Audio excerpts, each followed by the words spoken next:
नहीं समझ सकती। डीजे डायरेक्टर अरविंद राजा तो वही समझ सकता है जिसने कभी प्यार किया। और मैंने तो कभी प्यार ही नहीं किया और करना भी नहीं।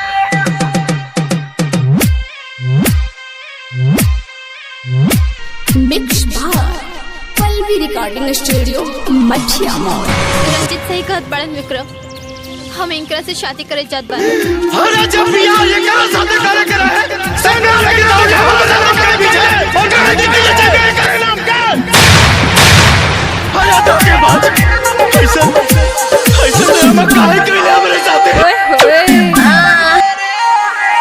सुननी हंसाती होता तोर जाई अब हम कवना और ते छोड़ जाइबे रे दिल तोड़ जाइबे रे मुंह मोड़ जाइबे रे करके पछताइबे रे जब ससुरा जाइबे रे करके पछताइबे रे जब ससुरा जाइबे रे। हाथ छोड़ हमार। ए बदन पर कपड़ा चपरासी के जरूर बले के राजा के दिल के रानी तुम ही बाड़ू। हम कहतानी हाथ छोड़ हमार। काजल हमसे ज्यादा प्यार तो के केहू नहीं के कर सकत। हम कहतानी हाथ छोड़ हमार। काजल हम तो के बहुत खुश रखे। हाथ छोड़ हमार। जब जब तू हके सताई भतार हमरे कोइल याद आई रे प्यार। डीजे डायरेक्टर अरविंद राजा मनीष गोपालगंज अमेठी काला अमेठी काला। फीका परे जब तो हर सिंगार सोचबू की ठीक रहे अरवे हमार तेलुरवा होई बेरे अचारा के भी होई बेरे बात हमके न कोई बेरे।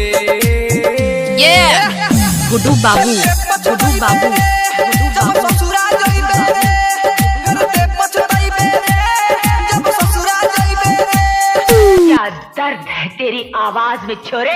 कहते हैं जब ये दिल टूटता है तो आवाज नहीं होती, लेकिन जब ये टूटता है तो कयामत आ जाती है, तूफान आ जाता है, जलजले आ जाते हैं। छेला तुहसे ही है हमर जीत छोड़ो तारे काहे बना के अपन में। डीजे मिक्स मुंबई मुंबई मुंबई कोयल म्यूजिक। तुहसे ही है हमर जीत छोड़ो तारे काहे बना के अपन में।